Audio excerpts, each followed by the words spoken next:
Bea. Bueno, como voy arrancando, estamos todos, supongo. Bien, bueno, primera ponencia, como mencionaba Laura, así que sean amables conmigo. Esto es parte del trabajo que estoy haciendo dentro del marco de la beca SIN que acabo de obtener, que tiene que ver sobre todo con la importancia de la escritura misional a la hora de interpretar y analizar los procesos de evangelización y de conquista dentro de la región de los Valles Calchaquíes. En el caso de esta ponencia en específico, lo que me interesa pensar es concretamente la relación histórica de Calchaquí, escrita por Hernando de Torreblanca, fuente que varios imagino que conocen, eh, cómo puede ser leída, digamos, desde otra perspectiva e intentar pensar algunas herramientas para problematizarla. Como punto de inicio quería poner esta frase que escribió Martín Morales para su capítulo en el libro Saberes de la Conversión del 2011, que dice: el texto es siempre texto de alguien concebido en determinado contexto y recibido por otro en un contexto dado. Si bien obviamente parece un poco evidente, me parece que funciona no solo como punto de partida, sino como hilo conductor para esta ponencia, sobre todo considerando, como decía, este objetivo de construir herramientas para poder pensar esta fuente desde otras perspectivas. En este sentido, propongo, digamos, tres momentos o tres partes. La primera es una pequeña historia de la Compañía de Jesús, dado que el autor de esta fuente era un jesuita. Empezando de manera así muy rápida y fugaz por los orígenes, lo que se llama el segundo nacimiento de la compañía a fines del siglo XVI y sobre todo la expansión sudamericana. Después, en lo que podría ser un segundo contexto, me quiero adentrar un poco más en todo lo que es escribir dentro de la compañía, el significado que para los jesuitas tenía mandar cartas, los géneros discursivos de la orden y sobre todo la diferencia entre lo mostrable y lo reservado. En este punto sí quiero hacer una pequeña propuesta de análisis con las herramientas que vamos a tener hasta este punto de la fuente. Y a modo de cierre, y también un poco para plantear algunos interrogantes extra, quiero integrar un poco la perspectiva historiográfica de la historia global, sobre todo en el estudio de las producciones de los jesuitas, teniendo en cuenta la circulación de estos textos y de la información y sobre todo el carácter de la propaganda. Bien, eh, pasando ahora, digamos, a la primera parte. La Compañía de Jesús fue fundada en 1534 por el español Ignacio de Loyola y su reconocimiento papal llegó en 1540 por el Papa Paulo III. En estos primeros años la compañía se caracterizó por, ya desde un primer comienzo, estar bastante distribuida en el globo, con miembros en casi cualquier extremo del planeta, y lo cual empezó a plantear unos ciertos problemas respecto de cómo se iba a poder gobernar y controlar esta orden, y una constante redefinición de los ministerios y de las praxis. Finalmente, este constante, digamos, cambio y flexibilidad va a empezar a sentarse hacia fines del siglo XVI con el generalato de Claudio Acquaviva, de que va a tener este cargo entre 1581 y 1615, que se lo considera el segundo fundador de la orden, porque además de dar una cristalización institucional, va a redefinir la naturaleza y la praxis del apostolado, lo cual va a permitir lo que muchos autores consideran que es la época dorada de los jesuitas durante el siglo XVII, que va a implicar un crecimiento exponencial de los números y la máxima expansión geográfica conseguida de la orden. Si ya antes la distribución de los miembros por el planeta significaba algunos problemas, obviamente a medida que fueron aumentando, sobre todo hacia fines del 16, principios del 17, llevó a una necesidad de estrategias para permitir esa gobernabilidad y para hacer frente a las diferentes circunstancias en las cuales se veían envueltos los jesuitas. Una de las estrategias o conjunto de estrategias más conocidos es la acomodación, que implicaba la adaptación de cómo se presentaban los jesuitas y de cómo presentaban los evangelios según, digamos, la cultura y la sociedad y, digamos, las distintas sensibilidades de cada sociedad en la cual se adentraban, y otra que es la que más nos va a importar a nosotros ahora mismo, que es la escritura frecuente, pero voy a hablar un poquitito más adelante sobre eso. La expansión por Sudamérica va a ser contemporánea dentro de todo al Generalato de Acquaviva, lo cual va a implicar que también la experiencia sudamericana va a ser un espacio de experimentación y también de definición de la praxis. Los jesuitas van a llegar al virreinato del Perú y van a fundar su provincia peruana en 1568 y van a estar trabajando conjuntamente con el virrey Toledo en las reformas de esos años, lo cual va a llevar también a una serie de conflictos con el gobierno secular, pero también va a dar lugar a que tomen posesión de la doctrina de Juli, que antes era de los dominicos. Juli es una ciudad que queda al oeste del lago Titicaca, en el altiplano. Esta doctrina implicó el triunfo de un segmento de la compañía que estaba liderado por el padre José de Acosta, que va a implicar que se va a creer preferiblemente, más que creer preferiblemente, se va a tomar la tendencia de ir hacia una misión que fuera un eje transversal, tanto territorial como de evangelización y espiritual.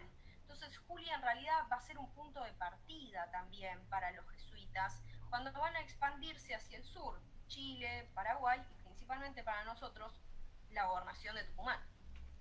Entonces, en 1586, acá dentro tal vez en un terreno un poco más conocido para algunos, los jesuitas entran a los valles junto con el ejército español, funcionando de capellanes, y van a ser parte de uno de los tantos intentos de dominación de la zona del gobierno secular, que va a incluir lo que llamaban los proyectos de conquista y persuasión, que después se va a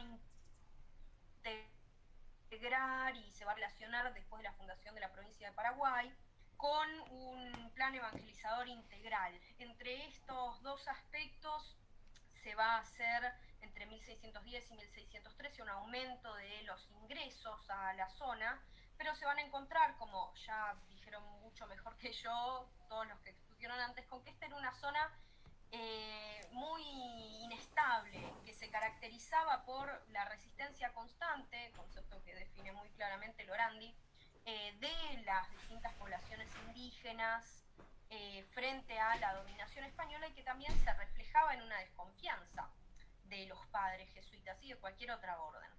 Esto se va a terminar reflejando en una ambivalencia de parte de la orden, con una constante desaperturas y cierres de la misión hasta 1630, si bien durante los años 20 se va a fundar una residencia relativamente permanente, más o menos, nunca estuvo muy terminada, en la residencia de San Carlos. Como ya mencionaron muy bien todos los que estaban en la mesa anterior, 1630 a 1643 tenemos el alzamiento general, lo cual para los jesuitas esto significó cerrar la misión y pasar a apoyar al ejército español en este esfuerzo de pacificación, obviamente entre comillas. Con la derrota del alzamiento, en 1644 se va a dar la última reapertura de la misión de Calchaquí, y aquí es en donde va a aparecer nuestro personaje, Torreblanca. Él va a ser uno de los que va a impulsar más la reapertura de la misión y va a ser uno de los principales defensores de los intentos de evangelización, pero la realidad es que estaban en una situación muy vulnerable, tanto por la desconfianza constante de los indígenas como por la presión de los encomenderos que querían entrar a la región para explotar potenciales minas y para obtener mano de obra. Esto va a hacer que cuando llega Pedro Bohórquez va a ofrecerles un espacio de evangelización ideal, el cual Torreblanca le va a creer y entonces va a ser uno de los principales a la hora de querer convencer tanto a sus compañeros de orden como al gobernador de que había que confiar en este Inca andaluz, que bueno, como sabemos obviamente no terminó resultando, lo cual para Torreblanca va a ser una gran derrota y se puede incluso empezar a pensar en que puede haber sido un motivo de vergüenza para él. Teniendo este contexto general de cómo llegaron hasta los valles y qué es lo que pasó al momento de los alzamientos liderados por Borges y posteriores, quiero pensar un poco más en qué era escribir para la orden. La escritura fue, y sobre todo la escritura frecuente, fue una estrategia que surgió desde los primeros años de la compañía. Uno de los que la reglamentó y insistió mucho en su importancia fue uno de los primeros secretarios de la compañía, Juan Alfonso de Polanco. En esta diapositiva copié algunas de las extractos de una circular que mandó en 1547, en donde se va a ver sobre todo cómo va a señalar la importancia de el escribir para motivar, el escribir para informar, para acercar a los que estaban lejos, y también, tal vez de manera un poco más velada, el escribir era poder controlar desde el centro a todas las misiones lejanas, y también el escribir era poder hacer circular su versión de los hechos. Era de alguna forma, escribir también era defenderse y atacar a los enemigos de la compañía. Por lo tanto, una de las temáticas preferidas siempre va a ser los triunfos de la fe, las temáticas apologéticas, etc. Esto también se va a reflejar en una división de los tipos de escritura, en donde vamos a dividir a los textos. En principio van a ser las cartas, pero después también se va a poder ver como en otros tipos de textos también va a aparecer entre lo que se llaman las principales y las hijuelas. En el caso de las primeras vamos a ver que se caracterizan por ser mostrables, edificantes, y van a estar pensadas sobre todo para ser difundidas tanto dentro como fuera de la compañía. Por el otro lado, las hijuelas van a ser reservadas o no mostrables, y van a tener un tipo de escritura más cercana a la oralidad, en donde va a haber un mayor fluir de la conciencia del autor, pero esto, si bien obviamente significa que no se deseaba la circulación libre de estas cartas, tampoco era cuestión de que sean fáciles de entender para cualquiera que lo pueda leer. Por lo tanto, se recurría a estrategias como el uso de indirectas y el enmascarar lo que se está diciendo. Yo, y parte de la propuesta que esto se está haciendo por mí, por otros autores, claramente, es que a través del cruce redaccional entre estos dos tipos de escritura se puede llegar a un nuevo tipo de textualidad, lo cual nos lleva a pensar que ambos tipos de escritura se van a necesitar entre sí, y es en esta intersección y en esta codependencia en donde vamos a poder entrar y ver en un contexto, ver solo no el contexto, sino un mayor grado de complejidad dentro de las fuentes. Otra gran herramienta que se está proponiendo en los últimos años para el análisis de los textos escritos por los jesuitas es el de los géneros discursivos. Esta herramienta la va a proponer sobre todo la autora mexicana Chinchilla Pauling en su libro El lexicón de formas discursivas, y ella las va a definir como un artefacto compuesto de una semántica condensada en un discurso materializado, cuya reiteración denota una regularidad que permite una distinción específica en el contexto de determinados campos culturales. Y al mismo tiempo el soporte de estas formas discursivas va a ser una sociedad, la cual va a instituir una relación entre el régimen de lo visible o lo real y de lo comunicable o el género literario. Entonces, con los géneros discursivos utilizados así como herramienta, lo que podemos hacer al acercarnos a leer es observar el modo de observar, lo cual nos va a permitir acceder tanto al contexto que va a rodear a un texto dado como al contexto que le subyace, lo cual me parece que es clave para pensar en las fuentes y en cómo acercarnos a ellas. Pasando ahora sí un poco más a la relación histórica de Calchaquí en sí, por su título ya podemos asumir que es parte del género discursivo relación de, hay muchos tipos de relaciones, pero en general las características generales van a ser siempre las mismas. Collado Torres en el lexicón lo va a definir como una narración con estructura cronológica en la que se hace un inventario o crónica de sucesos o actividades o una descripción más detallada de situaciones específicas, como celebraciones u honras fúnebres. El objetivo de una relación siempre iba a ser para informar, es decir, contar lo sucedido como una guía ejemplar de conducta. Volvemos a ver esta temática de lo edificante, dar demostraciones de fe, de nuevo lo mismo, o de lealtad al monarca, y también para ser distribuidas dentro y fuera de la compañía. Seguimos viendo esta idea de la circulación, y en principio, por lo tanto, una relación estaría más cerca de lo que antes decíamos que eran las cartas principales. Cuando miramos, ahora sí, la relación histórica de Calchaquí, si podemos acceder a los manuscritos o incluso la versión paleografía del 2016 de Gentile, vamos a ver que además de que no estaba terminado porque en el folio 154 la frase queda inconclusa y efectivamente no se terminó la obra, era un manuscrito que claramente era un borrador, en donde había anotaciones entre renglones, correcciones ortográficas y tachones, temas de cohesión, se anotaban cosas al margen también, y también había cosas que faltaban respecto a la definición de Collado Torres. Por ejemplo, cuando nos ponemos a leer la fuente, el orden cronológico por momentos está y por momentos no, y esto se debe a que en realidad estamos frente a una escritura que está más cerca de lo que es una hijuela en realidad, porque estaba haciendo el fluir de la conciencia de Torreblanca, en donde se me echaban también opiniones personales de él, como por ejemplo en el folio 75, como habla de que los indígenas ahora, digamos, con el avance de los españoles y la derrota de Borges, en realidad si se hubieran dejado evangelizar antes no estarían en este conflicto, o la frase que copié del folio 93, en donde habla de las cartas que envía el gobernador a Felipe IV para explicar la situación, en donde dice que hubo un desacierto de parte del gobernador y el gobernador confiesa su yerro, es decir, su culpa. Entonces acá empieza a aparecer por un lado la propia opinión de Torreblanca, en donde ve que la culpa en todo caso es del gobernador, pero también aparece este aspecto que decíamos de la defensa, porque él está defendiéndose frente a sus críticos y frente a lo que efectivamente en realidad el gobernador dice en estas cartas, que es que todo había sido culpa de los jesuitas. Entonces esta relación, como veíamos antes, también era un mecanismo de defensa.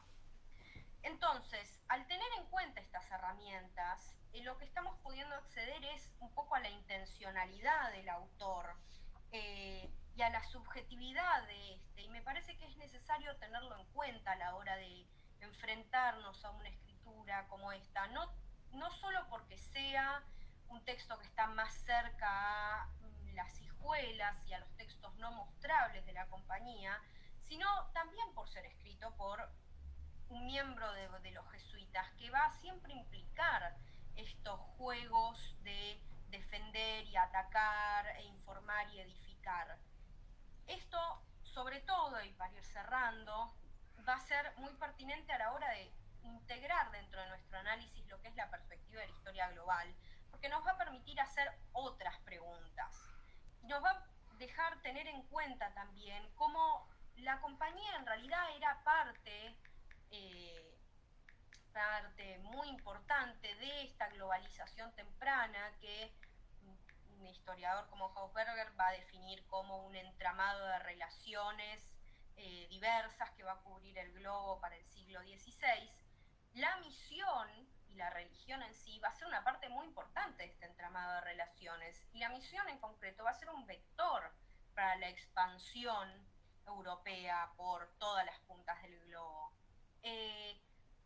Y sobre todo los jesuitas, que van a ser uno de los misioneros, uno de los grupos misioneros más importantes, van a tomar este alcance global y lo van a interpretar desde una mirada del objetivo universalista, de poder llegar y evangelizar en todos los extremos del globo. Y esto después no va a quedar solo en, digamos, la teoría de la compañía, sino que se va a ver reflejado y lo van a volcar en las formas de escribir y en los motivos por los cuales escribían. Vamos a ver cómo el escribir para ellos no solo era informar, sino era hacer propaganda de la propia compañía para buscar conseguir vocaciones, es decir, nuevos miembros, o para querer que los novicios vayan a las misiones lejanas, lo cual, por ejemplo, se va a reflejar en otro género que son las cartas indipetas. Pero también va a estar pensado para la circulación por fuera de la compañía y para dejar a la compañía en digamos, una buena posición frente al resto de la sociedad europea. Por ejemplo, parte de la tarea de los misioneros va a ser catalogar las zonas en las que están, que después va a ser mandado a Europa y va a terminar circulando en, por ejemplo, mapas como este que presento acá, que fue extraído del Atlas Novus de un holandés. Entonces, el tener en cuenta la circulación de la información y la importancia de la circulación de los textos para los jesuitas, nos cabe preguntar, dentro de la misma intencionalidad de Torreblanca a la hora de escribir, bueno, él qué tanto sabía de lo que estaba pasando en otras regiones de América, como puede ser Paraguay, una misión muy exitosa comparada con la de los valles, o incluso misiones que fueron no tan exitosas, pero más que la de los valles calchaquíes, como la del noroeste mexicano. Esto nos permite empezar a pensar a la fuente no en un campo aislado y dentro de una región específica, sino también integrarla dentro de una red muchísimo más extensa que nos va a permitir preguntarnos cosas nuevas y mirarlo desde otra perspectiva, me parece. Espero que haya sido útil y que se haya entendido, porque entiendo que es bastante distinto de lo que tal vez estamos acostumbrados, pero cualquier pregunta o si fue muy rápido o no se entendió, espero estar bien del tiempo.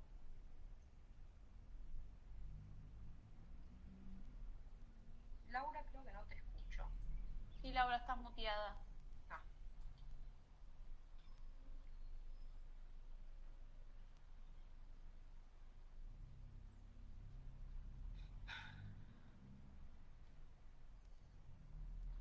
Quedó en silencio. Sí, no sé si hay alguna pregunta, comentario, algo que no se haya entendido. No. A ver, a mí me pareció sumamente interesante, Ana, el trabajo y sobre todo porque, bueno, para los que hemos trabajado sobre el Tucumán, la relación histórica de Calchaquí es una fuente maravillosa, ¿no? Y que, bueno, justamente es una fuente que puede ser revisitada y reanalizada desde distintos puntos de vista, es inagotable realmente. Sí. Pero mi duda, por ignorancia, es sobre qué original estabas trabajando o habías trabajado, cómo lo habías abordado. Lo abordamos principalmente desde la versión de la GN del 99, porque es la que conseguí en un principio. Después conseguí la versión de Gentile, que también me sirvió para resaltar sobre todo esto de que es un manuscrito que no estaba terminado y sobre el cual el autor volvía constantemente. Y después también Laura me mandó una versión creo que es microfilmada, sobre la cual después se escaneó, del manuscrito de la Biblioteca de Río de Janeiro, que estaba un poco sobreexpuesta, pero un poco pude trabajar también con esas. Una mezcla en realidad. La lectura principal fue con la de la Genia. Claro, y la de Río de Janeiro se supone que es la original, ¿verdad? Sí, tengo entendido que es la original porque es la que De Angelis se llevó y que se descubrió ahí en el 84, creo que fue Teresa Piusek Presbich, que fue la que después lo editó para la GN. Pero sí. Sí, ¿y la letra? ¿Cómo es la letra? Porque yo lo vi hace años, no me acuerdo. La letra es una letra muy complicada, no es tan compleja. Bueno, tengo acá, ahí estaba, sí. creo que un poco se ve. No, no es las letras más complejas como puede ser Cortesana, pero digamos, tiene un poco de claridad, más similar a la imprenta, digamos, se puede leer. Tal vez con un poco de paciencia y referencias respecto de lo que son las abreviaciones de los nombres, que a veces se escriben, Pedro, por ejemplo, es P con una O hacia arriba, entonces tal vez es un poco complejo en ese sentido, pero son cosas que en Internet actualmente se encuentran con relativa facilidad. Claro, claro. Sí, Es tal vez el problema acceder a unos originales que tienen buena definición, tal vez eso es lo más difícil. Perfecto, buenísimo. Yo aprovecho, te felicito, Ana, me pareció súper clara la exposición y bueno, felicitaciones por la reciente beca. Gracias. Pregunto desde la ignorancia, ¿cuál fue la circulación de este manuscrito luego de que, o sea, se terminó? ¿Él le pone un punto final o deja No, la historia cosa es así, inconclusa? es lo más interesante de este texto, no está terminado. No se sabe si Torreblanca se muere, lo abandona en frustración, se lo olvida, no se sabe muy bien qué pasó, quedó guardado después, él murió en Córdoba, quedó guardado en el Colegio de Córdoba durante mucho tiempo, después yo no estoy muy segura cómo termina en las manos de Angelis, muchos años después. Y De Angelis se lo lleva, junto con otro montón de manuscritos, a Río, y después queda en Río por muchísimo tiempo. En la década del 80, antropólogos e historiadores empiezan a tomar nota de que existía este Torreblanca y de que tal vez había escrito algo, y entonces a partir de buscarlo finalmente se enteran de que está en Río, y conseguirlo en Río fue otro problema, pero en el momento mismo esta fuente no circuló. Entonces es lo interesante porque queda, digamos, en un limbo entre que era una fuente que tal vez Torreblanca quería que circule, pero por el otro lado no circuló, y al mismo tiempo como no estaba terminada, entonces tampoco se sabe exactamente si esta era la forma que iba a tener para cuando Torreblanca quiere que circule. Entonces es una fuente que en realidad, desde muchos puntos de vista, da para preguntarle y repensarla de múltiples maneras. Sobre todo que con el tiempo van apareciendo estas otras herramientas, como por ejemplo los géneros discursivos, que es algo relativamente reciente aplicado a lo que es la escritura de la compañía, y sobre todo estar pensando más en historia global. Digamos, son cosas que siempre se siguen abriendo para preguntar más, y que es difícil decir, esta fuente está acabada, porque no tiene final, más o menos. Así que, no sé si hay alguna otra pregunta, si contesté a las dudas. No, yo, Laura, estabas diciendo algo, pero sigo sin escucharte, no se te escucha. ¿No? Tal vez. ¿Sí? ¿No? ¿Tal vez? ¿Laura? ¿Cómo? No, tal vez que Laura, si la escribes... No, por ahí, Laura, podrías desconectarte y volver a entrar y ahí por ahí se te actualiza el tema del micrófono. Ana, genial, me encantó muy... sí, muy necesario. Bienvenida a las misiones de Calchaquí, que yo hace como 20 años que estoy metida ahí. Muchas gracias. Y vos sabés que mientras te escuchaba me acordaba de una anécdota, como siempre. Hace muchos años vino Morales, estuvo en Buenos Aires, y me acuerdo de algo que él comentó, que fue que, bueno, por supuesto, sabemos que hay dos tipos de correspondencia, la pública y la privada, ¿no?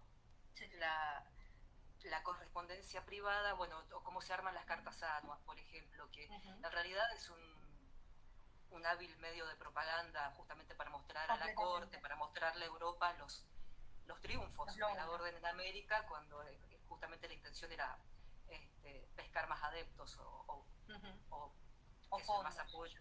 Exacto. Estaba a punto de decir algo así, buscándole la forma, un eufemismo. Y en cuanto a la correspondencia privada, me acuerdo que Morales comentaba que se leían en algunas cartas que tal o cual padre tenía problemas con las matemáticas. Cuando vos decías que las cosas se enmascaran, tal o cual padre tenía problemas con las matemáticas. ¿Y qué significaba eso para la jerga interna? Significaba que ese tal o cual padre tenía algún problema con el voto de castidad. ¿Sí? Sí. Había entonces, muchas formas de decir sin decir. Exactamente, me acuerdo, esa fue una cosa que contó Morales en ese momento.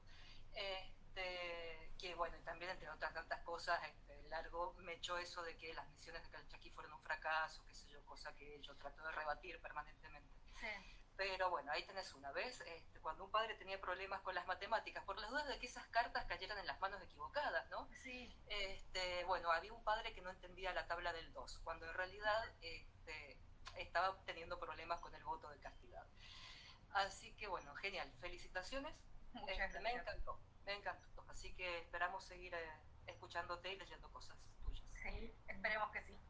Esperemos que sí, seguro que sí, te toca porque recién empezás con una beca. Ciertamente. Una cosa muy breve es que en la Biblioteca de Río de Janeiro tiene toda una sección de manuscritos escaneados con distinta factura y calidad, ¿no? Están accesibles, o sea, Torreblanca lo podemos descargar todos en esa versión que estaba mostrando. Digo, como, porque hay otras cartas también y hay una referencia que a mí me encanta ver, que lo manda al frente al padre Lozano y hacen un inventario de las cosas que se llevó y no devolvió. Sí. Bien, bueno. Al final, por un lado muestran como que se llevan todos bien, pero por el otro lado, cuando pueden, se tiran las culpas los unos a los otros. Y siempre hay esta cosa de buscar defender de por qué, que en esta fuente de Torreblanca es muy claro, de por qué decidieron lo que decidieron y que el otro en realidad se equivoca porque no tuvo en cuenta tales o cuales cosas, o como decía Laura, de se robó tales y otras. Lo mandan al frente así, en el catálogo, no sé yo. Sí. Repito lo que vino. Pero bueno, es accesible, quiero decir, se puede descargar de la web en la sección de manuscritos, que por suerte está catalogada. Así que bárbaro. Bueno, muchísimas gracias, Ana, bárbaro el tema. Y pasamos a María Teresa. Buenísimo. Exactamente, vamos a ver si... El Meet es muy amigable, pero yo manejo el Zoom, así que vamos a ver. ¿Viste cómo es esto de compartir acá? Lo que sí, como decía recién, me voy a sacar para que evitar mucha transferencia de datos y se me caiga la conexión. Y vamos a ver si logro cómo es eso de... que no lo estoy logrando, pero ya veré cómo... Digamos, no veo el PowerPoint para compartir. Por ahí me está pasando lo mismo que te pasó a vos, Laura, más temprano. Tengo el PowerPoint abierto, pero no me aparece para compartir. No lo minimices, abrilo, andate al Meet y ahí lo compartís. Pero sin minimizarlo. Vamos de vuelta, Leticia. Leticia, vamos de vuelta. ¿Cómo hago? Cuando estés en el PowerPoint, sí, no lo minimices para pasarte a la ventana de Meet, sino que déjalo abierto y pásate a la ventana de Meet. Y ahí, desde ahí lo compartís. Porque cuando lo minimizas es como si te dejara de aparecer como abierto. Ah, pero qué inteligente. Prueba y error, ¿no? A ver, se supone que ahí va. ¿Va o no va? Sí. ¿Ven cuando les digo que yo manejo el Zoom, pero el Meet es un misterio? Ahí está, ¿verdad? Perfecto. Muy bien. Buenísimo, entonces. Genial. Me olvidé de ponerme el cronómetro, pero creo que es menos de 20 minutos lo mío. Yo lo pensé desde el trabajo desde el punto de vista justamente cuando vi cómo era la temática de la mesa que Cecilia me escribió para invitarme.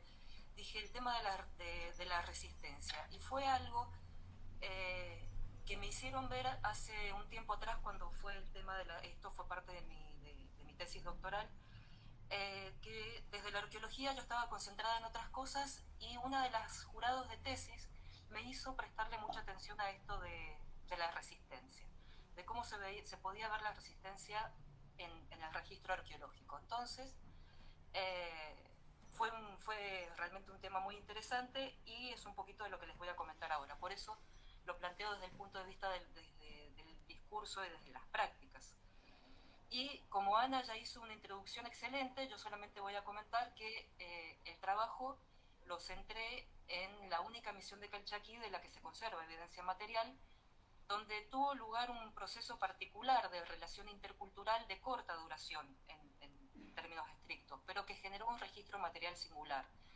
Según el relato de los propios misioneros, este sitio era un antiguo mochadero. Era un espacio de adoración y culto calchaquí que fue destruido y sobre sus restos se fundó posteriormente la misión jesuítica. Lo que se observa en estos primeros relatos, en los primeros escritos de los jesuitas, es un discurso indulgente, ¿no?, con los calchaquíes, en cuanto a la disposición que tenían a comprender y aceptar la doctrina cristiana.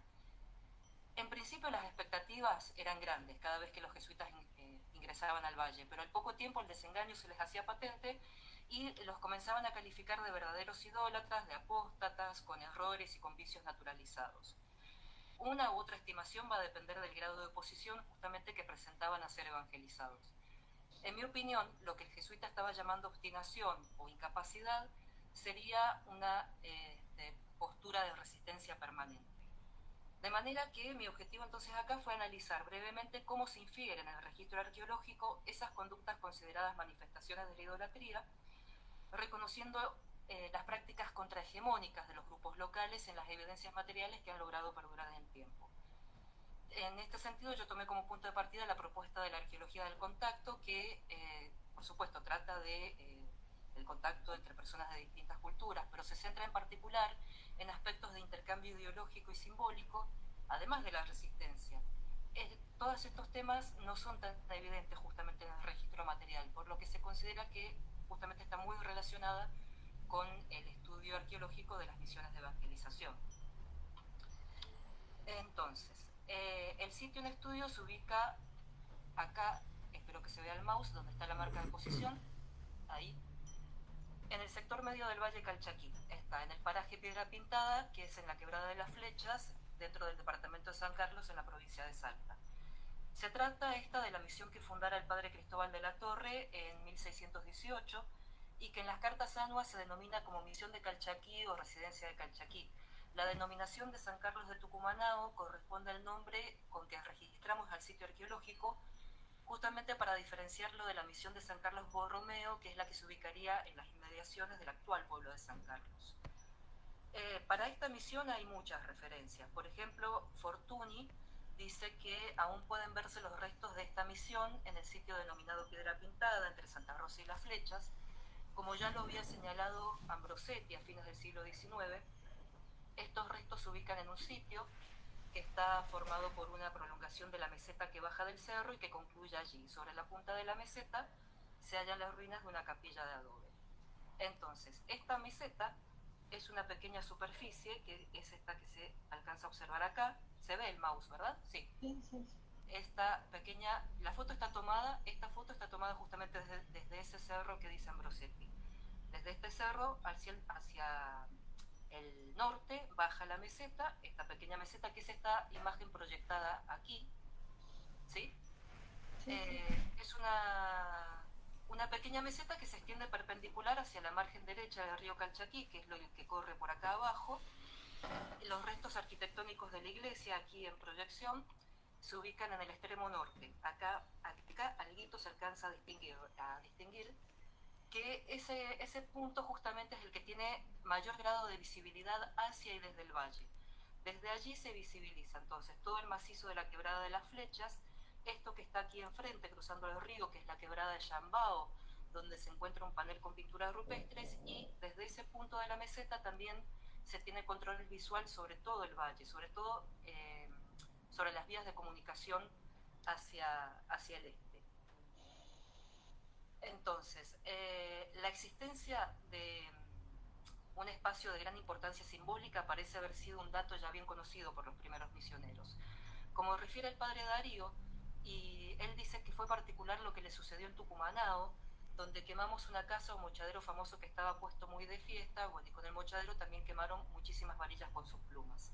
Este relato se enmarca dentro de las campañas de extirpación de idolatrías, que se estaban llevando a cabo ya desde el siglo XVI en toda el área andina, ¿no? La residencia de Calchaquí solo pudo ser efectiva desde 1618, siendo Cristóbal de la Torre el superior.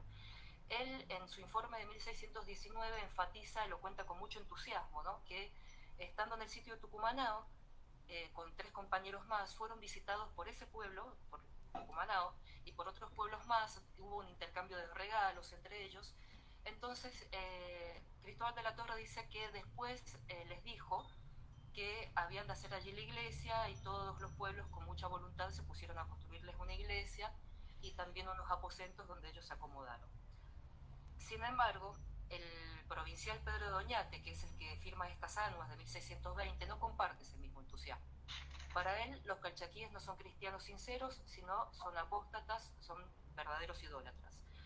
Opinión que más de 30 años después mantiene el obispo Maldonado cuando le responde una misiva a Pedro Borqués, diciéndole que también sé que son los mayores idólatras que hay en las Indias, difícil de raíz para que repentinamente den fruto de católicos. Y concluye diciéndole a Borqués que la conversión de Calchaquí son los niños que mueren con bautismo, las minas y riquezas justamente es conservarlas como estamos. Uno de los motivos de la elección entonces de este sitio de Tucumanao para la instalación de una misión jesuítica sería su carácter sagrado, puesto que fue blanco del proceso de extirpación de idolatrías que implicaba la implantación física del cristianismo en espacios de alta significación para las poblaciones a adoctrinar. Como ya lo indicaban desde temprano las leyes de Indias, se indicaba que había que poner mucho cuidado en procurarse desarraiguen las idolatrías de entre los indios. No queda muy claro qué calificaba como idolatría, pudiendo hacer referencia a un extenso repertorio de actividades que podían ser accidentes geográficos también, objetos, es decir, era un concepto muy amplio y muy vago. Los primeros cronistas ya notaban que las poblaciones andinas utilizaban el vocablo quechua huaca para designar múltiples manifestaciones de lo sagrado. Podían ser elementos vivos de la naturaleza, hitos geográficos, momias, lugares de origen mítico. Como dice Arriaga, a cerros altos y montes y algunas piedras muy grandes también adoran y mochan. Arriaga también enumera entre lo que califica como huacas a los cuerpos de agua, a las corrientes de agua. Mochaban, entonces, es un término quechua castellanizado que deriva de muchani, que quiere decir adorar, reverenciar, rogar, venerar. Entonces, huaca refiere al ídolo o a una divinidad en sus más diversas expresiones al que se le podía rendir culto en determinados sitios sagrados, como era el caso de los mochaderos. Entonces, volviendo a Tucumanao, su función y estatus como mochadero también se manifiesta en su entorno, en la concepción de paisaje sagrado, el cual es una construcción social, es una construcción histórica, pero ante todo es una construcción simbólica y un sistema de referencias donde las distintas actividades de una comunidad adquieren sentido. Tucumanao se emplaza sobre una geografía imponente. Ven aquí el paisaje. Se emplaza sobre el borde casi dentro de la Quebrada de las Flechas, en un punto donde se visualiza hacia el oeste cómo surge el río Calchaquí de entre los paredones del interior de la quebrada. Por lo tanto, nuestra propuesta es que ese macizo montañoso haya sido una poderosa huaca.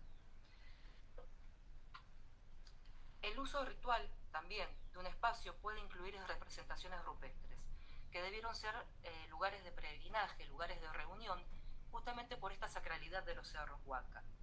Tanto el presbítero toscano como Ambrosetti, cuando recorren la zona a fines del siglo XIX, dan cuenta de la presencia de estos grabados y de pinturas rupestres cercanas al área, como ese panel que se observa allá arriba, que está en esa quebrada de Chambao que yo les mostraba, muy cerca del sitio de Tucumanao.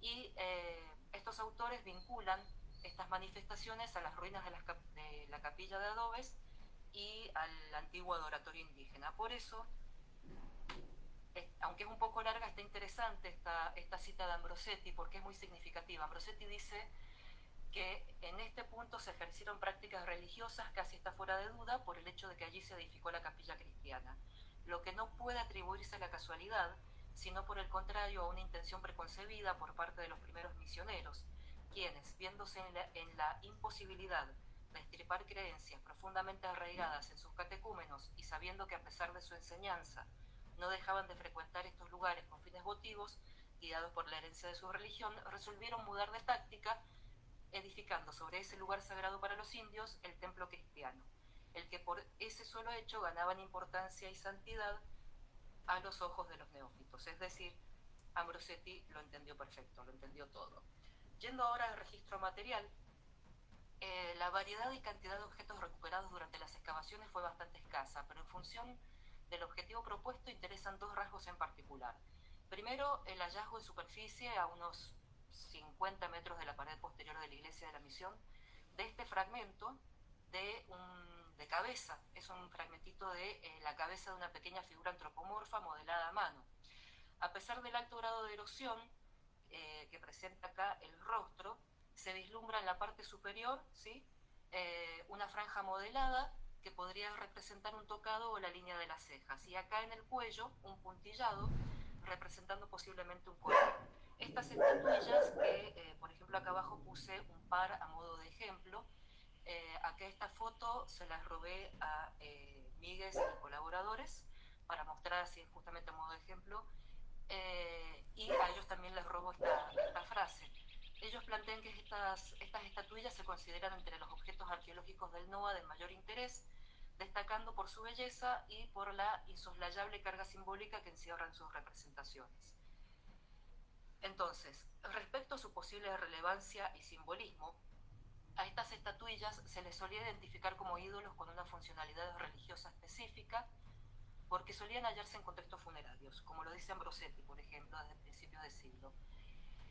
Para la década de 1950, Imbeloni propone que se habría usado como fetiches o como amuletos en ritos de fertilidad relacionados con diferentes actividades de subsistencia, porque no solamente aparecen en tumbas, sino que aparecen en distintos lugares. Mientras que Alberto Torres González, para la década del 70, sugiere que fueron usadas por los chamanes para ritos de sanación. Los estudios arqueológicos que está realizando esta gente justamente aledaños al área pedemontana de Tucumán revelan que las estatuillas pueden hallarse en diversos contextos de una ocupación.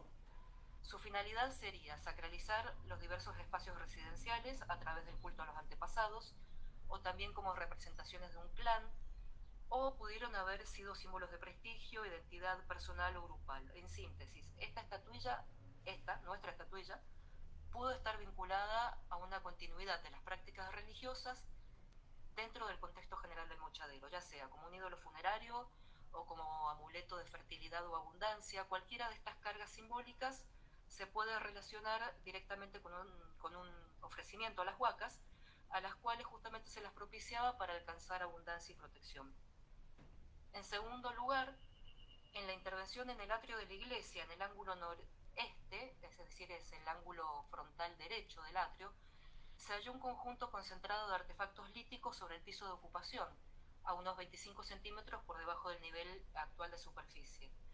La muestra, que incluye 61 objetos, incluye justamente un núcleo, 6 instrumentos formatizados, 48 lascas de diversos tamaños y 6 fragmentos no diferenciados.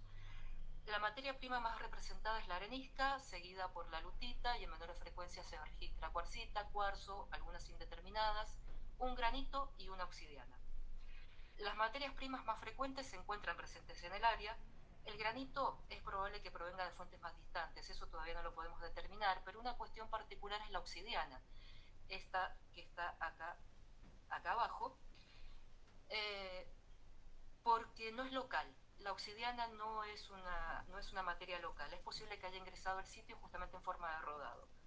Entonces, lo que llama la atención acá es la gran variabilidad de materias primas, considerando que la muestra no es muy grande y que hay elementos únicos que provienen de fuentes distantes, como la obsidiana, que probablemente proceda de Antofagasta de la Sierra, mostrando una distribución y consumo que la posicionan como un recurso que trasciende los límites regionales, el cual no deja de ser escaso y justamente por eso más valorado que las materias primas locales, a pesar de que son de muy buena calidad. Algunos estudios que se están realizando ahí cerca, en la cuenca de Angastaco, cerca del sitio, Chaparro es la autora, ella plantea la tecnología lítica, como cualquier otra tecnología, por supuesto, como productos sociales, ¿sí? La tecnología lítica como productos sociales inmersos en una densa trama de significados, es lo que ella propone. Y partiendo de eso, entonces, se permite una conexión con el conjunto lítico en el atrio, en donde se considera factible un posible contexto de ofrenda. Este conjunto lítico, estaba dispuesto guardando cercanía entre sí sobre el piso del atrio, lo que está indicando que es un evento sincrónico el funcionamiento de la misión. Presenta una gran variabilidad de materias primas, algunas muy escasas y foráneas, por lo que su destino pudo ser una ofrenda propiciatoria a las huacas, lo que Pablo Cruz lo tiene muy bien registrado para los Andes del sur de Bolivia en contextos de mochadero. Es decir, que este mochadero de Tucumanao pudo estar resignificado y funcional en el atrio de la iglesia de la Misión. Se plantea entonces que la evidencia arqueológica estaría señalando otras pautas de resistencia en donde los grupos calchaquíes se muestran como agentes activos en el control y manejo de la doctrina impuesta mediante intencionalidades manifiestas que son expresiones justamente de la ideología que las concibe. Para finalizar, entonces, se estableció que el espacio donde se emplaza el sitio arqueológico San Carlos de Tucumanao habría sido utilizado en tiempos prehispánicos para ofrenda y culto a las huacas andinas.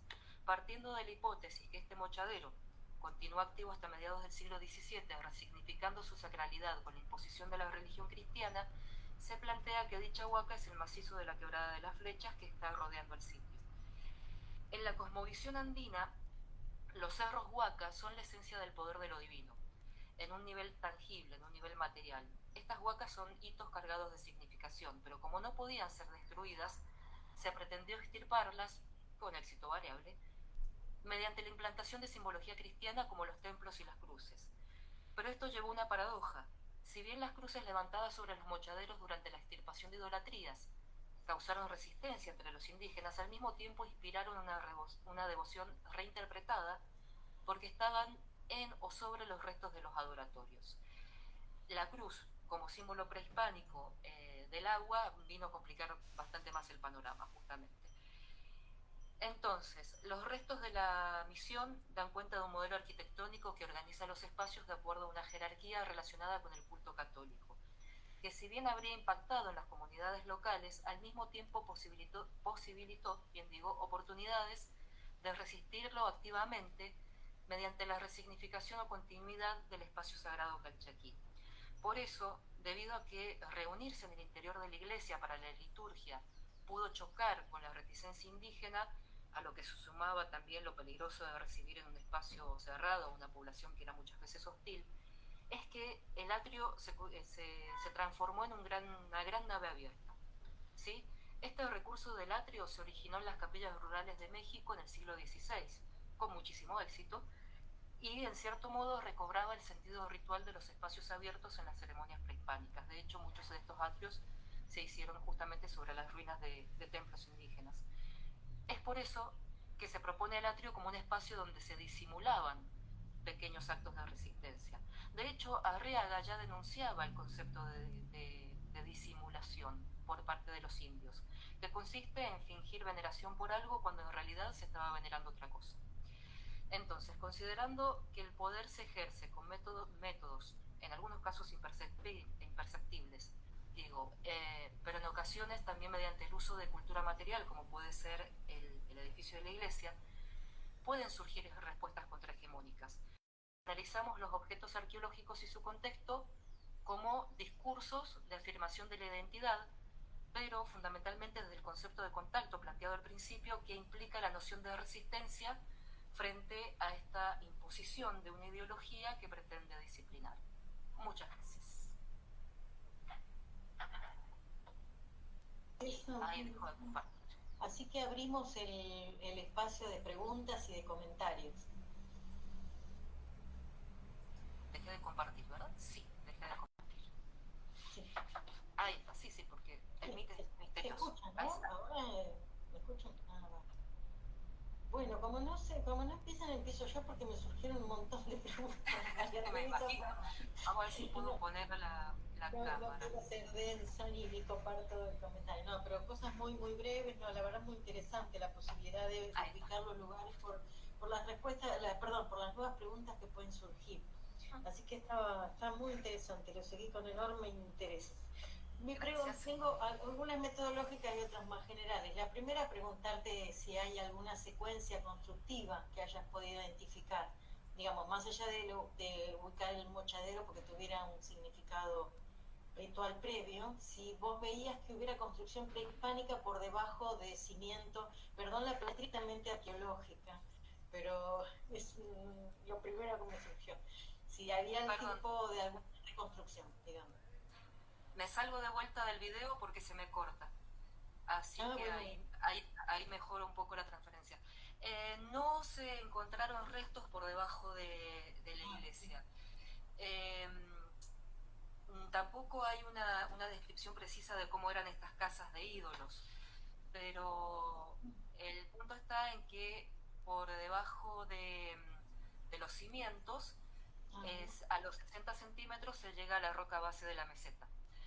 Y es toda arena muy suelta, no hay evidencia de construcción por debajo, así que si tomamos un poquito literal lo que dice Darío de destruimos una casa de ídolos, verdaderamente la destruyeron. En otras, las cartas del obispo Cortázar, por ejemplo, él también cuando hace la visita pastoral a Calchaquí, él habla de chozas, que esas casas son chozas.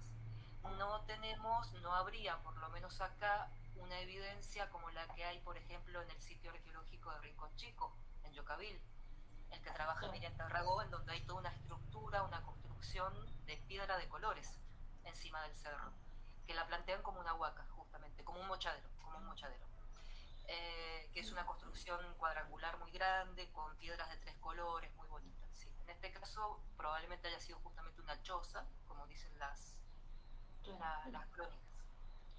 Bueno, y en relación con eso, la segunda pregunta, pero que ya a lo mejor es de carácter un poquito más regional. Siempre tengo la duda en la envergadura de las poblaciones, o sea, en el sentido del tamaño de los sitios, como para poder inferir el caudal demográfico. En los alrededores tenés asentamientos importantes de los grandes conglomerados del Tardío. Mira, acá viene la parte triste del asunto. Sí, porque no tenemos información. La parte triste del asunto que estas chicas jóvenes me van a entender, y que no les pase lo que me pasó a mí, que cuando terminamos una de las últimas grandes campañas, ustedes vieron, Laura desde la arqueología me va a entender, vieron que el último día de campaña salen las cosas más lindas.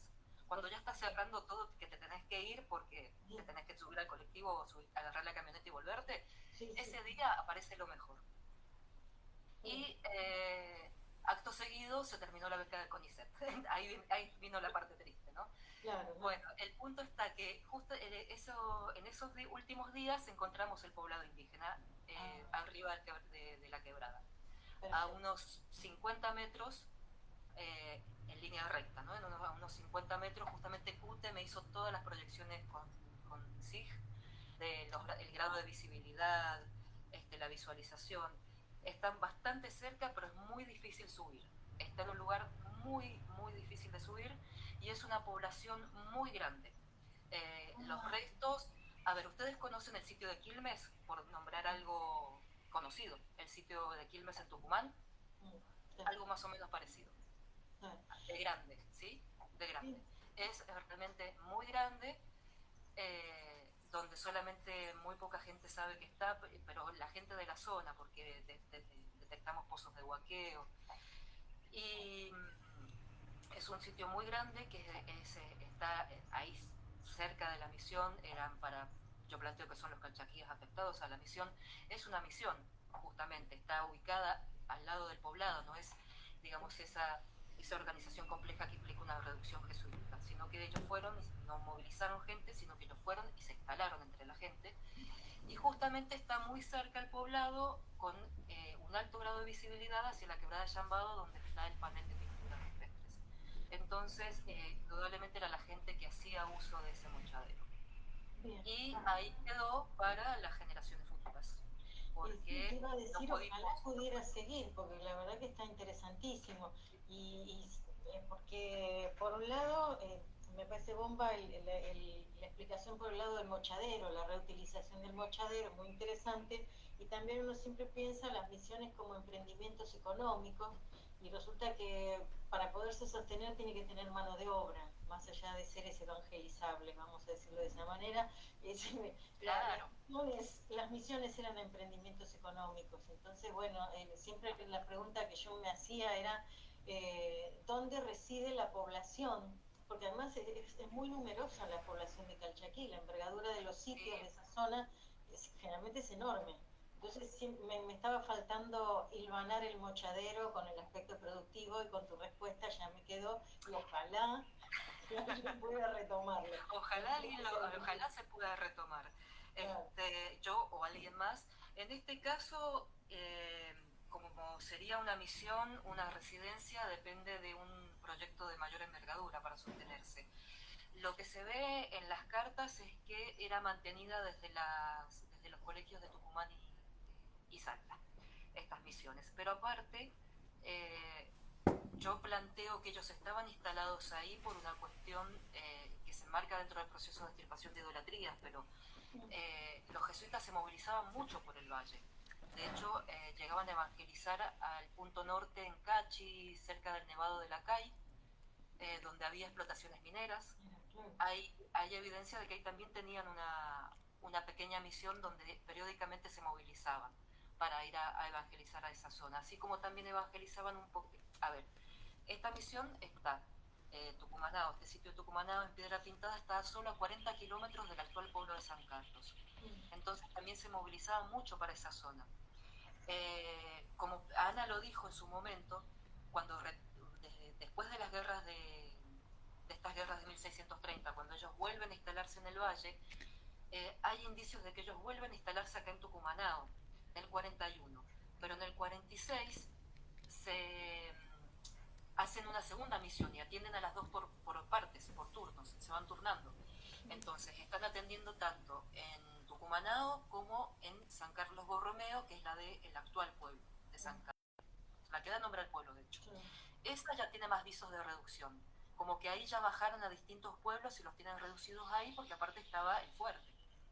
Así que lo que había quedado del fuerte de Guadalupe, más la presencia española un poquito más efectiva en el valle.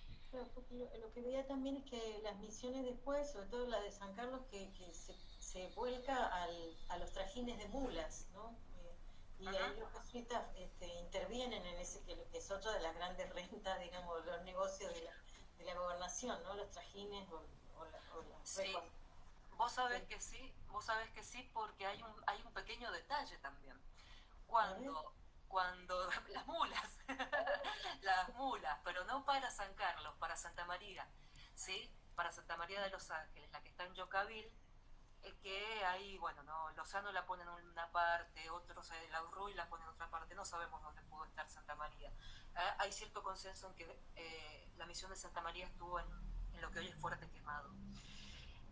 Cuando hacen la relación de la destrucción de Santa María, la relación la hace el padre Patricio, que es el que estaba con Torre Blanca en San Carlos.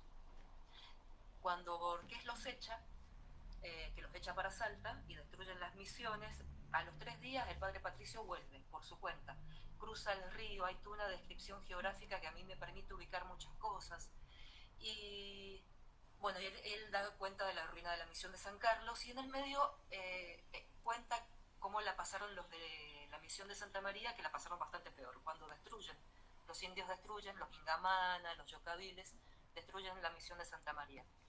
La pasaron muy mal los jesuitas ahí, pero en el medio de todo eso, en el relato dicen que se dieron con todas las recuas de mulas que teníamos ahí, dicen los jesuitas de Santa María. Hablan de recuas de mulas que tenían en la misión. Así que sí, mulas, mulas. Sí, sí, es un eje ahí. De hecho, una de las cosas que a veces yo pensaba es Santa María tiene un nivel de comunicación muchísimo mayor que San Carlos. Muchísimo mayor con Tucumán, con Córdoba. De hecho, cuando salen corriendo de la misión de Santa María, en una noche están en el fuerte de Andalgalá. En 2 noches están en el fuerte de Andalgalá. Porque huían de noche los curas. Así que, claro, de noche convenía. Más allá de los relatos milagrosos que hay en el medio, se nota que sí, no, son geniales, los relatos milagrosos son geniales. se nota que tenían un nivel de comunicación muy bueno en Santa María, no así en San Carlos. Así que sí, mules, exacto. Mules. ¿Hay más comentarios? ¿Preguntas? No, creo que las apabullé demasiado. Si conocen a algún arqueólogo que no sabe qué hacer de su vida, mándenmelo que vamos a excavar allá a ese sitio que necesita ser estudiado. Sí, yo tengo una pregunta, tal vez un poco ingenuidad en lo arqueológico, lo mío, ¿no? Porque tal vez no conozco tanto, pero quería preguntarte sobre todo en tanto esta misión como en otras, si había tal vez algún registro sobre las herramientas que usaban para la evangelización. Vos mencionabas esta que fue desarrollada en México. El atrio. Exacto, el atrio, pero quería saber si tal vez había más de esos casos o frescos o algún crucifijo específico, porque viste que a veces desarrollaban ciertas variantes que les permitía facilitar la evangelización y quería saber si había algún otro registro arqueológico al respecto. En lo que se ve en justamente este relato que te decía recién, el que hace el Pedro Patricio de la destrucción de Calchaquí, de San Carlos, él dice que tenía, estoy tratando de hacer memoria, porque me acuerdo que él decía que tenía muchos ornamentos para la misa,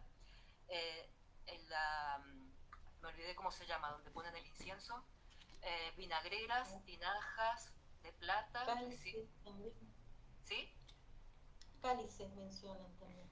Bueno, es un clásico, los cálices que se roban y que después los perforan tal cual. Esto como, digamos, la parafernalia de la liturgia, ¿no? Los cálices y las patenas que se roban en las distintas rebeliones y las utilizan después como ornamentos los aborígenes. Y también habla de, más allá de que tenían una muy buena librería, dice él, que ahí es donde se pierde, por ejemplo, ¿cómo se llama? El diccionario del padre Barzana de la lengua cacán, porque a todo le prenden fuego, y había ornamentos para los difuntos, ¿sí? Había sedas y cosas así de cosas para el entierro de los difuntos.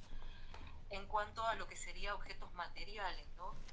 Pero después, para lo que es la liturgia o la evangelización en sí, no tengo referencia, por ejemplo, ni de imágenes, ni de imágenes de bulto o imágenes. Lo que sí hay, mira, ahora me estoy acordando, lo que sí hay es una referencia, creo que de Torreblanca, la verdad que no me acuerdo bien ahora, es que utilizaba mucho el tema de la música, que es un tema muy recurrente también para las misiones del Paraguay, la música como método de evangelización, ¿sí? El tema de la música sobre todo para las fiestas, cuando era la fiesta de un santo patrono, cuando era la fiesta que habían santificado que Ignacio de Loyola pasó a ser San Ignacio de Loyola, y para esas fiestas que las realizan en el valle que está al lado, Huachipas, paralelo al Calchaquí. Entonces movilizan a toda una serie de calchaquíes para esa fiesta hacia Huachipas, y la música es una constante en estos temas de evangelización y de festividades. Pero la respuesta concreta es no he encontrado registro de imágenes o de cosas visuales para la evangelización. Solo esto que te decía recién de el atrio como una gran nave abierta para las ceremonias. ¿Sí? Sí, clarísimo. ¿Se entendió? Se entendió perfecto, sí. Se entendió, ahí salió mi alma de profesora. ¿Entendiste? No, perfecto. ¿Se entendió? Sí. Bueno, tenemos más comentarios, preguntas de los compañeros. No, Marisol. No puedo tener una pregunta, Marisol. Si no entendieron nada, a ver, decime. No, se entendió perfecto, la verdad que estuvo clarísimo la exposición. Así los powers ayudan mucho cuando son sitios arqueológicos, ¿no? Para ubicarnos, para ver los materiales, para ver el paisaje. Si no, la verdad que se hace más difícil de concebir los espacios, ¿no? Pero la verdad que estuvo clarísimo. No, solo para sumar esto que estaban hablando último, me acordaba que yo tengo una descripción de la capillita de Huaco, de cómo era en el pueblo de Reducción, y se dice esto que preguntaba Ana de lo visual, de las imágenes, que tenían un lienzo los indígenas de San Isidro Labrador y algunas estampillas de la Virgen, que se guardaban en esta capillita que habían hecho los indígenas, y cuando ellos están en el Hueco de La Rioja, cuando vuelven a Andalgalá, se dice que llevan una imagen digamos de madera, recubierta en cuero de este santo San Isidro Labrador, que según me dicen en Andalgalá es la que conservan hoy en día, digamos que es la misma de 1680, que aparece en esta descripción. Ellos dicen que es la misma, que los relatos orales dicen que se la trajeron desde La Rioja, pero bueno. Sí, genial, pero seguramente tuvo que haber algo de eso. El altar no podría haber estado pelado, eso seguro. Algo tendría que haber habido ahí.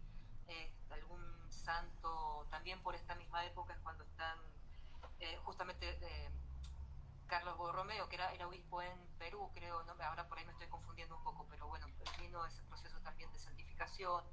Entonces, seguro hubo imágenes en esos altares, no podían estar pelados, insisto. Y me acabo de acordar, por lo que preguntaba Ana también, aparte del edificio de la iglesia, lo único que recuperamos que sea asignable a esto jesuítico es una pequeña cruz de madera, ¿sí? También en contexto. Pero no más que eso, nada más. Nada más que me había olvidado de la cruz porque no venía a cuento de la práctica de las idolatrías. Exactamente. Bárbaro. Bueno, entonces llegamos... perdón. No, solamente un comentario, porque, bueno, nosotros los jesuitas, por lo menos yo los veo siempre actuando como sector en contra de los encomenderos, por disputa de la mano de obra, ese tipo de cosas. Entonces, tanto la ponencia de Ana como la de María Teresa como que invitan a ver toda otra parte, digamos. Y bueno, también pensando en las estancias de Córdoba, que las mulas son enormes y son fuente de disputa todo el tiempo, el territorio ocupado por ellos, etc. Bueno, eso, pensar cómo los jesuitas están en los márgenes, parece que encuentran lugares para evangelizar, pero cuando esos potenciales nuevos cristianos pasan a ser mano de obra y empiezan a disputarse con otros sectores que los tienen ahí como en mira, bueno, supongo que ahí conflicto se debe ver más. Que nosotros, bueno, en Córdoba, como les digo, al no haber misiones, sino solo estancias productivas, no lo vemos. Así que, bueno, muchas gracias por las dos exposiciones que aclaran, bueno, nos dan otro panorama. Ok, gracias. Hay otra cosa que respecto a los altares y eso que decía Ana, por lo menos en las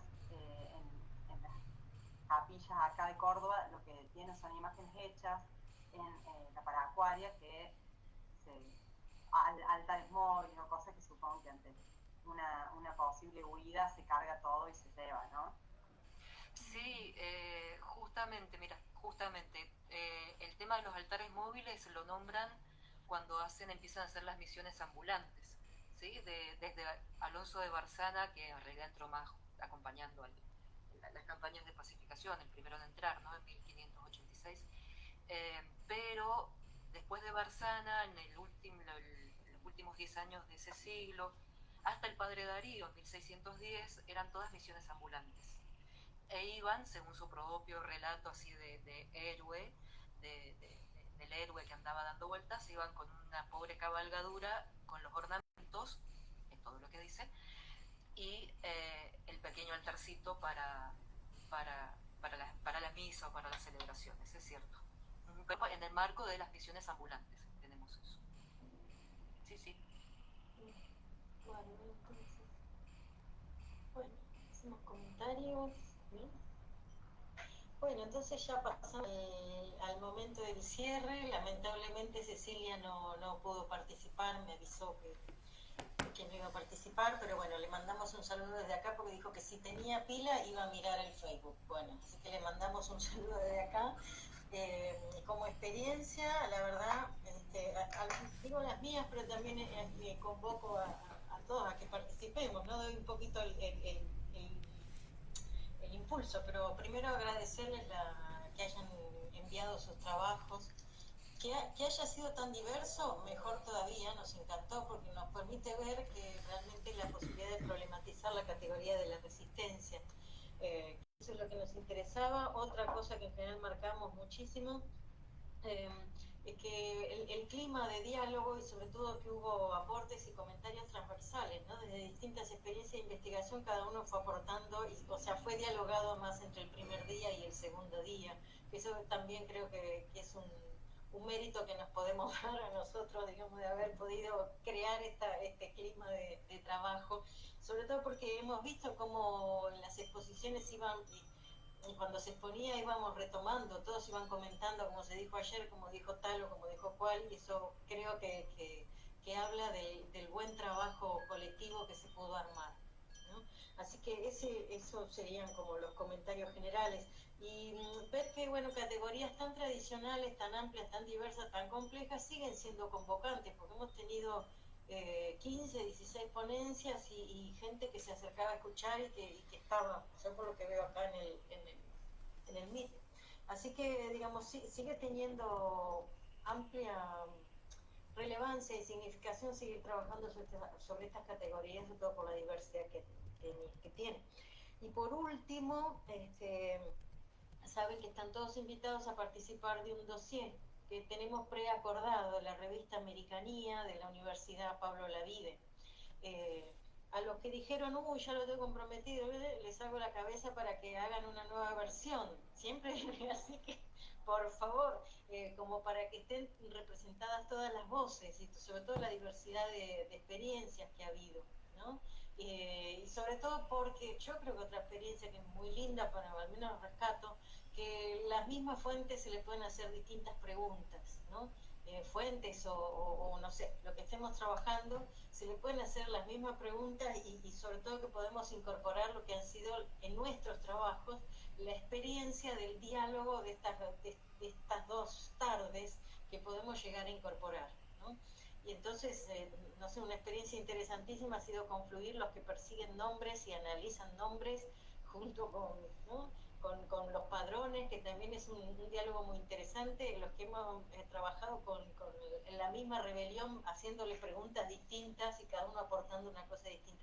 Así que yo los invito especialmente, pues lo tenemos preacordado, ya nos dijeron que sí, que les interesaba un dossier de este tipo, así que ahora tenemos que mandarle la lista formal para que ya demos paso a la aceptación formal también de la revista. Y bueno, cerraríamos con esa experiencia, también invitarlos, no sé, a que hagan un cierre ustedes, para que no sea solo el micrófono mío, sino que, no sé, las impresiones que se estén llevando del simposio para dar el cierre de la reunión. No sé, alguno que quiera. Ay, bien, Roxana, dale, ahí estamos. Bueno, gracias Laura y Cecilia, aunque no está, y Leticia por crear este espacio de intercambio. La verdad es que esta pandemia nos ha aislado, nos ha separado tanto, de tantas maneras, que podernos encontrar para hablar de las cosas que nos interesan y escuchar sobre cosas que no sabíamos que nos interesaban tanto y que nos convocan a pensar nuevamente sobre temas viejos y temas nuevos, me parece una experiencia fantástica. Estoy súper contenta de haber participado, a pesar de que venía yo pensando qué semanas tan complicadas, justo hoy, justo mañana, bueno, no importa, recontra valió la pena. Y bueno, a ver, vamos a repensar con Natalia esta oportunidad que nos da de rearmar el trabajo como para que forme parte de ese dossier, porque me parece que es muy interesante y bueno, les agradezco a todos los que nos escucharon, los que nos aportaron comentarios y bueno, esperemos reencontrarnos en otra edición de este simposio en otra oportunidad y ojalá que sea presencial. Sí, siempre multiplicar espacios. Y otra cosa que no marqué, pero me parece también que nos gustaba mucho, es que nos habíamos encontrado con ponencias de gente que está en distintos momentos de su carrera, ¿no? De Roxana, que sea, bueno, no quiero decir, ya es un referente, bueno, no, contemporánea, que es un referente en estos temas, y en el extremo pensaba en Ana, que es su primera presentación y que bomba. Y en el medio tenemos gente que está haciendo su doctorado, gente que lo concluyó, que tiene años, y hemos aportado todos, cada uno desde su experiencia, y creo que el buen clima también ayudó a que todo el mundo pudiera aportar y preguntar. Así que no sé, como ustedes deseen, si quieren hacer un comentario, si no tenemos para el dossier y próximos eventos. Le agradecemos también a la organización y todo lo que es ponerse el hombro en un congreso de esta magnitud en tiempos digitales. Así que muchas gracias, en particular Tomás, que ahora te veo ahí, y las asesorías que nos dieron. Estamos todos contentos, medio cansados. Bueno, para añadir nuevo, si no... ¿Cómo, perdón?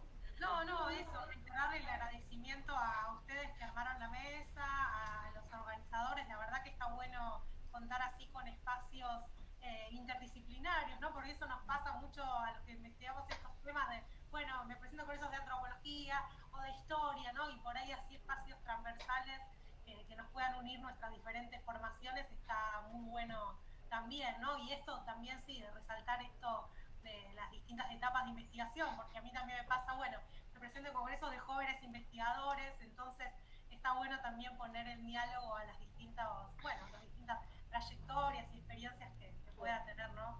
Cada uno. Así que bueno, felicitaciones, gracias y ojalá nos encontremos en otro espacio. Sí, seguro. Y no se olviden de buscar un lingüista. Es que alguien que los esté esperando ansiosamente para colaborar. Yo justamente quería decir algo de esto.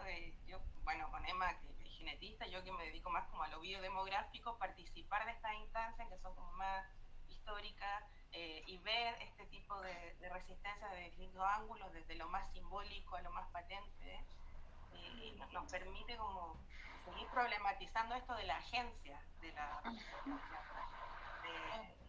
me encantó, me sentí muy cómoda en la mesa y bueno, agradecer. Y me quedo esperando lo que tenga que decir Nicolás, lo que tenga que buscar Laura por allá como para seguir indagando. Personalmente eso es como lo que más espero a futuro, ¿no? Bueno, seguir encontrándonos en otros congresos y que este congreso siga creciendo porque ya lleva 3 años y mientras teníamos problemas de conexión me puse a ver los trabajos de Chile, que a mí me interesa también por una cuestión de nacimiento, para ver qué es por allá. Así que, claro, no, buenísimo, muy bueno. Bárbara, buenísimo. Estamos, bueno, nos aplaudimos a la distancia, que todos nos sabemos. Y bueno, quedamos para la próxima y un enorme gracias a todos los que confiaron en la posibilidad de presentar en un simposio. Así que los invitamos. Bien. Muchas gracias y ya nos veremos la próxima. Yo Saludos a todos. les dejo, perdón, antes que se vaya alguno, si es que dejo ahí el mail, mi mail, para que lo que está grabado, si lo quieren tener, se los comparto. Ah, con razón yo decía que no se vayan y se fueron todos, pero bueno. Decía que dejo en el chat mi mail institucional del cual está grabado lo que me tocó grabar a mí, por si necesitan, quieren que les comparta los videos, por más que está en Facebook y seguramente está grabado, si lo quieren tener de otra mano, bueno, me escriben y yo se los comparto. ¿Sí? Muchísimas gracias. Nada más, bueno. Suerte. Gracias. Gracias. Hasta pronto. Chao.